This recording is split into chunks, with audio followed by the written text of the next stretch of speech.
Little, zippy, and fun.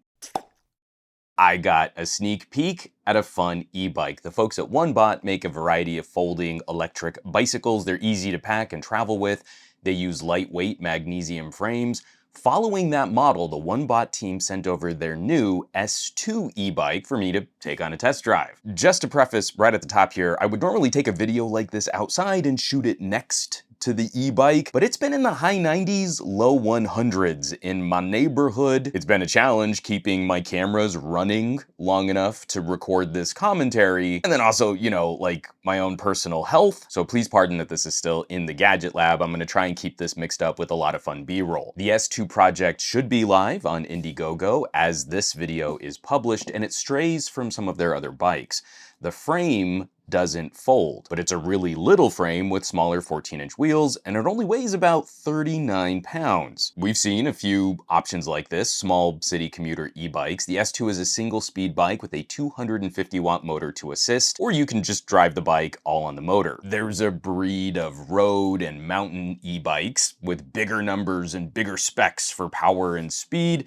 The S2 looks to fill a lightweight, shorter range role. OneBot rating the S2 for a top speed of around 25 kilometers per hour and a maximum range of 50 kilometers on a full charge, which that's not bad. The frame itself doesn't split, but the handlebar arm will collapse. It's super easy to throw this into the trunk of a car, even a mid-size sedan trunk like our little Nissan. It's pretty handy. Single speed for the bike gears, but it gets going fast enough that disc brakes are mandatory. Nice action on those brakes. The motor control is nice and simple. There's a little control pad on the left handlebar. You power it on and then you push the plus and minus buttons to control how much motor assist you get. From 0 to 3, which is where we can get that roughly 15 mile an hour top speed. The right grip has a throttle. You twist the handle and the motor takes over. You don't even need to pedal. There's a little headlight on the front of the handlebars. I do wish there was a brake light on the back of the bike, but the main convenience omission for me, this is such a first world e-bike criticism, there's no charging indicator when the bike is powered off. There's a little plug on the left side of the bike frame. Charging times are reasonably quick given the slightly smaller battery. I've just been spoiled by my recent e-scooter, which has a display and a readout to show you the charging progress. The S2 requires turning the little pad on to see the battery gauge, and then you can turn that display back off again. That is totally a spoiled first world issue. And the ride is fun. This is my first experience on little 14-inch tires, so the very first time, actually the first couple times I got on the bike, it was a little tricky to find the balance. It's a much lower center of gravity, but the frame kind of simulates a step through. We're gonna talk about that in just a sec. It's designed to be, and it succeeds at being, a zippy little city bike. I would not want to take this out on daily rides. That would exhaust the battery range. But I've already come to use it for those short treks to and from the grocery store.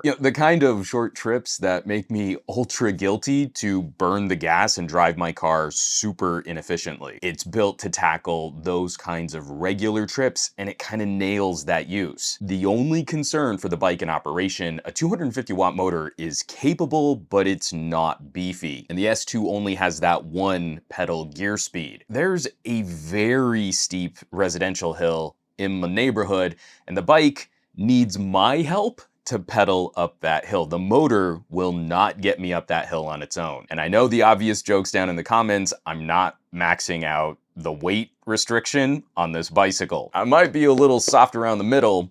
I might be close, but I'm not maxing it out. So you're not gonna be zipping around San Francisco like you're on a gas-powered Vespa. Moderate hill grades, city streets, this is a great ride. The pedal assist kicks in nice and smooth. It does get just a little jerky at max power as you float above and below the top speed, but on the whole, it's a good feel pushing the motor as you're pushing the pedal. Those total range estimates are kind of tricky to pin down in my neighborhood. It'll really depend on your riding style, how aggressive you hit the motor, and the hills you might need to trek up and down. The S2 has a 216 watt-hour battery pack, and the maximum range rating of around 30 miles is likely based on not running the bike full throttle. I gave it a full charge on receiving it and took it on daily trips for a week, 1 to 3 mile round trip excursions, and I still had a half charge on the battery at the end of the week. And I should probably backtrack just real quick, mention the shipping is really nice. Because this frame is all constructed,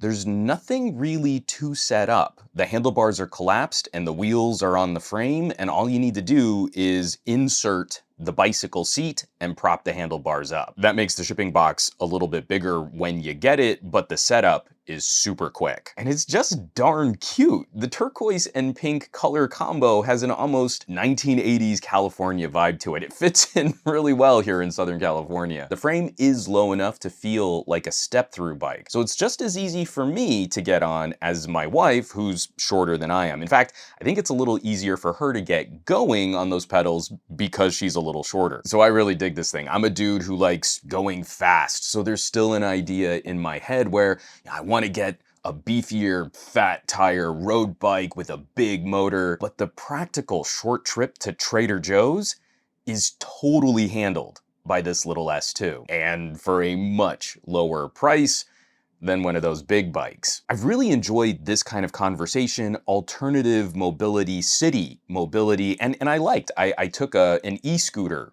out recently.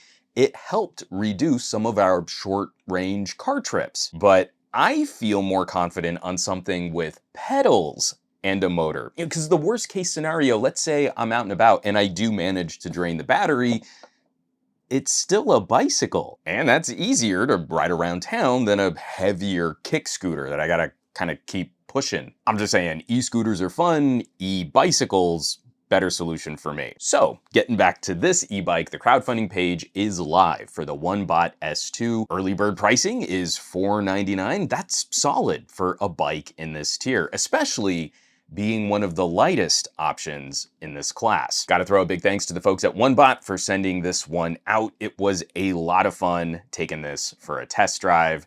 It's definitely whet my appetite for more. So I will, of course, leave some links down below where you can jump straight to the crowdfunding page as the campaign actually kicks off for the OneBot S2. As always, thanks so much for watching, for sharing these videos, and subscribing to the channel. All the support lately has been absolutely fantastic. Those of you who are checking out the links in the description, hitting my home site, SomeGadgetGuy.com, buying a little merch, or joining the list of names scrolling by on your screen from my Patreon, patreon.com/SomeGadgetGuy. This list is basically the coolest collection of tech pals in the universe, so I hope you'll check them out. Now, you know where you can find me around the rest of the internet, at SomeGadgetGuy on the Twitters and the Twitch, not so much on the Facebooks and the Instagrams, and I will catch you all on the next review.